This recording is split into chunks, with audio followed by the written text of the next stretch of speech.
नमस्कार, मैं हूं सुप्रतिम बनर्जी और आप देख रहे हैं वारदात। अभी 2 हफ्ते पहले ही फ्रांस में एक टीचर का गला काटकर एक आतंकी ने इसलिए हत्या कर दी थी क्योंकि उसने पैगंबर मोहम्मद का कार्टून अपनी क्लास में दिखाया था। और अब फ्रांस के ही शहर नीस में हुई एक ऐसी ही और वारदात ने फ्रांस के साथ साथ पूरी दुनिया को दहला दिया है। यहां एक चर्च में घुसकर एक आतंकी ने एक एक कर 3 लोगों की चाकू से गला काटकर जान ले ली। आतंकी के शिकार लोगों में एक बुजुर्ग महिला भी शामिल है। पेश है मजहब के नाम पर गॉड के घर में हुए आतंक के 28 मिनट की पूरी कहानी।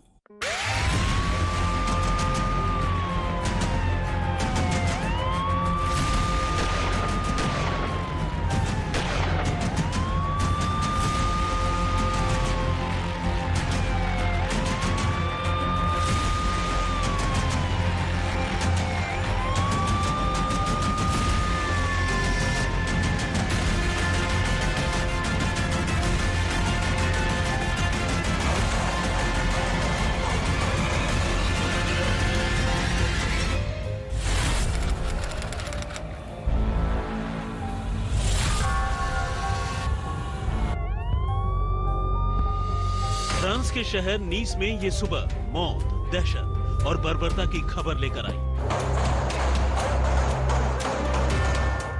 शहर के जीन एवेन्यू इलाके में मौजूद कैथोलिक चर्च नोटेडम दे नीस में सुबह सुबह एक गुमनाम शख्स ने मजहब के नाम पर ऐसा खूनी खेल खेला कि मंजर देखने वालों की तो छोड़िए, इसके बारे में सुनने वाले भी कांप उठे।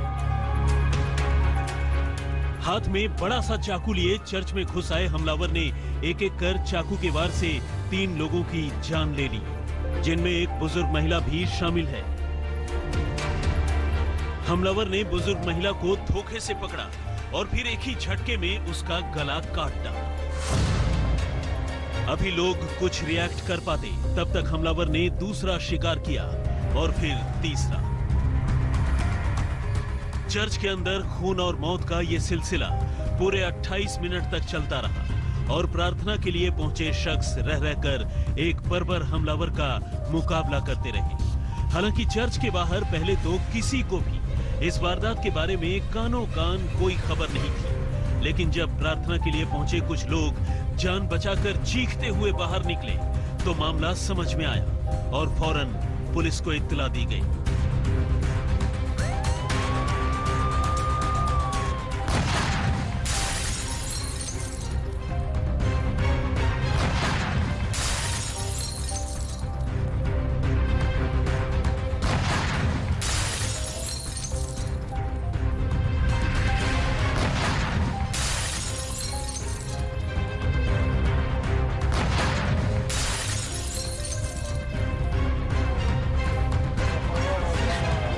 खबर मिलते ही मौके पर पहुंची नीस पुलिस ने हमलावर को अपनी गोलियों का निशाना बनाया और फिर उठाकर अस्पताल ले गए। हमलावर की पहचान ट्यूनिशिया मूल के 21 साल के प्रवासी नौजवान ब्राहिम आओसाई के तौर पर हुई। वो इसी साल सितंबर महीने में पहले इटली पहुंचा था और चंद रोज पहले नीस में दाखिल हुआ था। पुलिस ने उसके पास से एक कुरान, 3 चाकू और 2 मोबाइल फोन बरामद किए हैं। चश्मदीदों के हवाले से पुलिस ने कहा है कि हमलावर चर्च में खून खराबे के दौरान रह रहकर अल्लाहू अकबर के नारे लगा रहा था और जब पुलिस ने उसे काबू किया वो तब भी चिल्ला रहा था।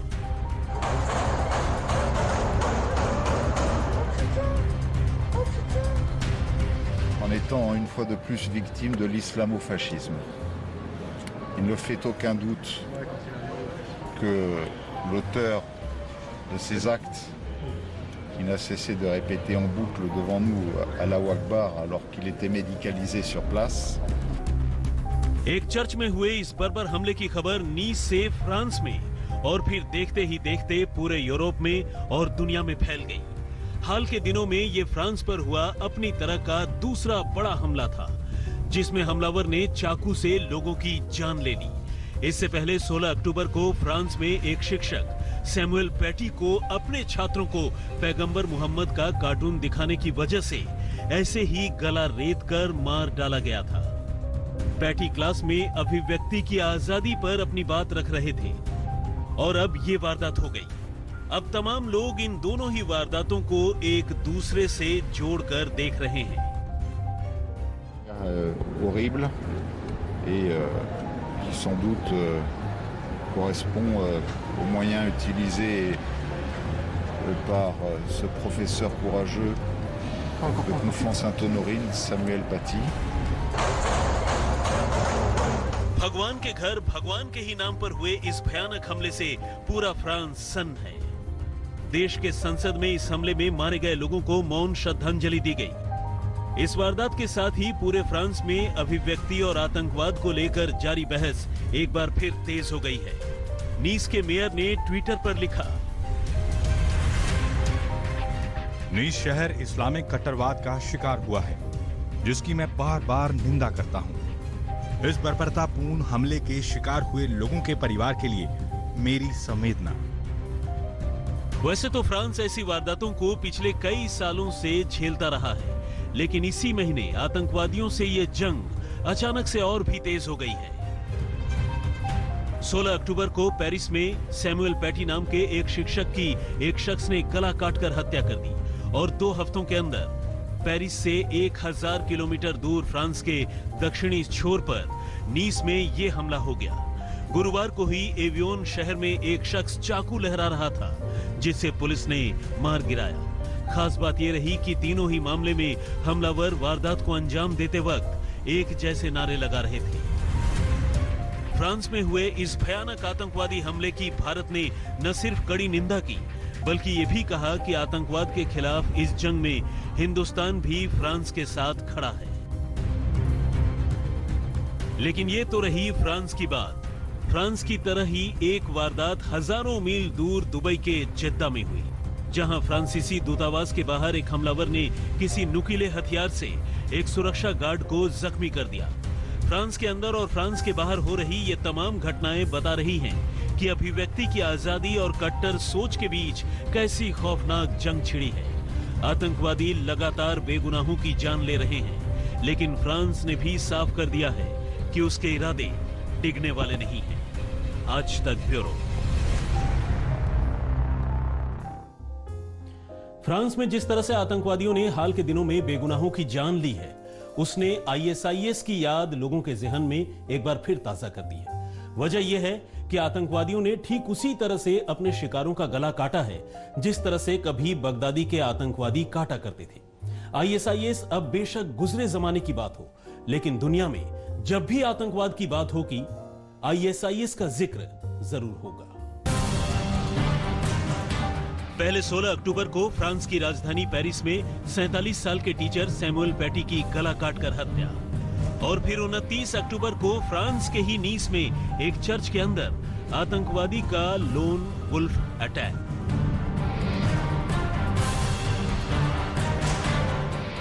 इन दोनों ही मामलों ने फ्रांस के साथ साथ पूरी दुनिया को हिला दिया है।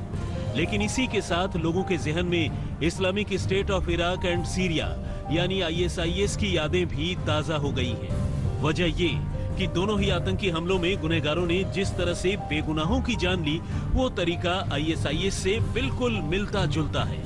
ऐसे में सवाल यह है कि क्या यूरोप में आईएसआईएस की फिर से वापसी हो रही है, या फिर ये महज एक इत्तेफाक है।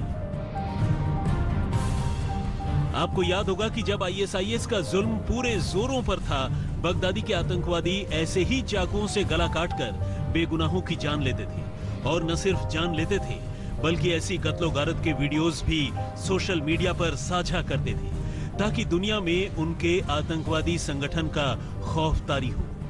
यह और बात है कि अब इराक और सीरिया से आईएसआईएस का नामो निशान मिट चुका है, और बगदादी भी गुजरे जमाने की बात है।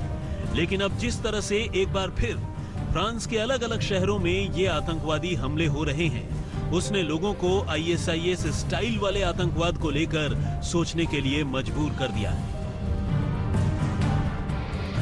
आईएसआईएस ने 2014 से गला काटकर अपने दुश्मनों की जान लेने की ये तस्वीरें और वीडियो जारी करने की शुरुआत की थी, और ये सिलसिला इस आतंकवादी संगठन के तबाह होने तक चलता रहा। इस दौरान बगदादी के आतंकवादियों ने सैकड़ों लोगों का ऐसे ही गला काटकर कत्ल किया। और अब ठीक वैसे ही एक के बाद एक फ्रांस में गला रेतने के 2 वाकये सामने आ गए। 16 अक्टूबर को फ्रांस में पेरिस के नजदीक 18 साल के एक मुस्लिम नौजवान ने 47 साल के एक टीचर सैमुअल पैटी की गला काटकर हत्या कर दी। सैमुअल ने फ्रीडम ऑफ स्पीच की क्लास में पैगंबर मोहम्मद का कार्टून दिखाया था। बाद में पुलिस ने एनकाउंटर में हत्यारे को मार गिराया। और अब नीस में 29 अक्टूबर को एक दूसरे नौजवान ने एक चर्च में एक महिला समेत 3 लोगों की गला काटकर जान ले ली। खास बात यह रही कि बगदादी के आतंकवादियों की तरह ये नौजवान भी बेगुनाहों का कत्ल करते वक्त अल्लाहू अकबर के नारे लगा रहा था।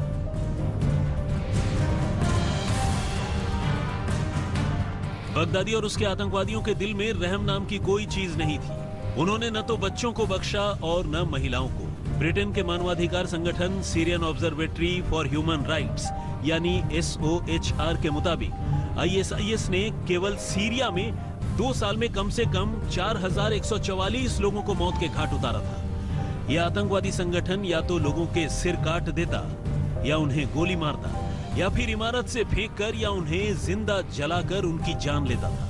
इनमें गला काटकर हत्या करने के अपने खौफनाक तरीके को ISIS ने खूब प्रचारित किया।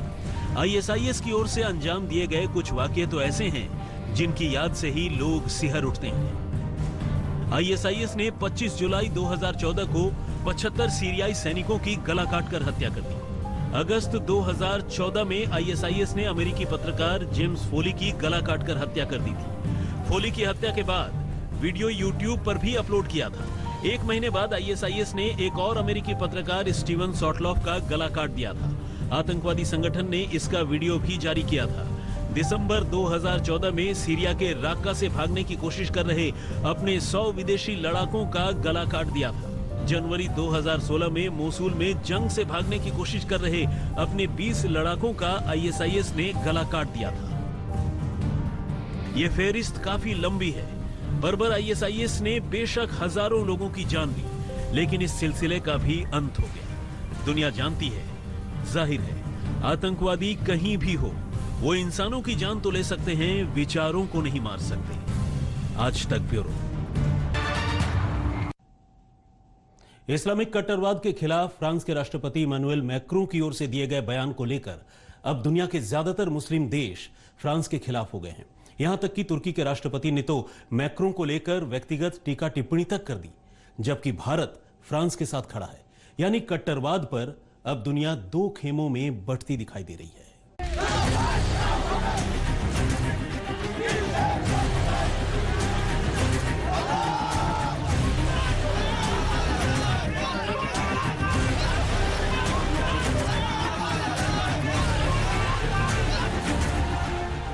दुनिया भर के मुस्लिम देश इस वक्त फ्रांस के खिलाफ सड़कों पर हैं। कहीं फ्रांस के झंडे जलाए जा रहे हैं तो कहीं फ्रांस के राष्ट्रपति इमैनुअल मैक्रों का पुतला फूंका जा रहा है। फ्रांस के उत्पादों के बहिष्कार की मुहिम चल रही है। ये गुस्सा फ्रांस के राष्ट्रपति मैक्रों के उस बयान के बाद भड़का है जिसमें फ्रांस ने इस्लामिक आतंकवाद और कट्टरवाद को जड़ से खत्म करने का ऐलान किया है।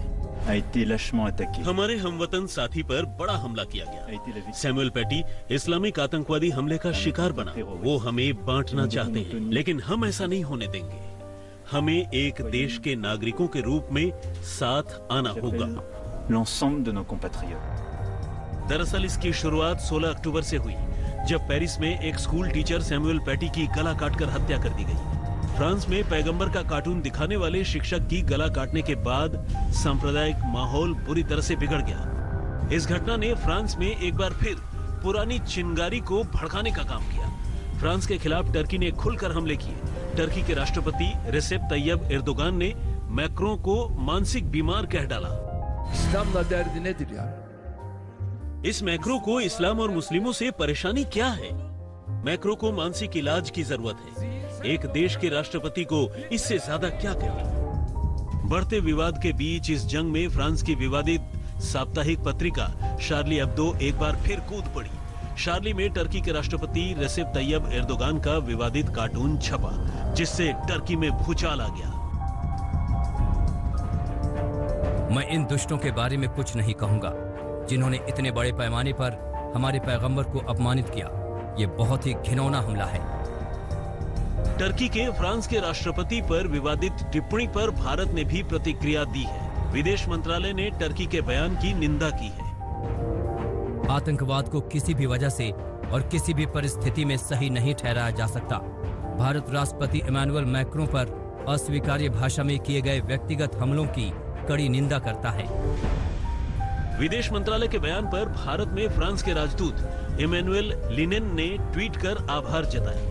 बहरहाल इस जंग ने पूरी दुनिया में सांप्रदायिक तनाव के हालात पैदा कर दिए हैं। फ्रांस और इस्लामिक देश फिलहाल आमने सामने हैं। आज तक ब्यूरो। तो वारदात में फिलहाल इतना ही, लेकिन देश और दुनिया की तमाम खबरों के लिए आप देखते रहिए आज तक। नमस्कार, मैं हूं अंजना ओम कश्यप। हमें उम्मीद है ये वीडियो आपको पसंद आया होगा। लेटेस्ट खबरों के लिए यूं ही देखते रहिए आज तक, और इस वीडियो के पसंद आने पर लाइक, शेयर एंड सब्सक्राइब करना ना भूलें।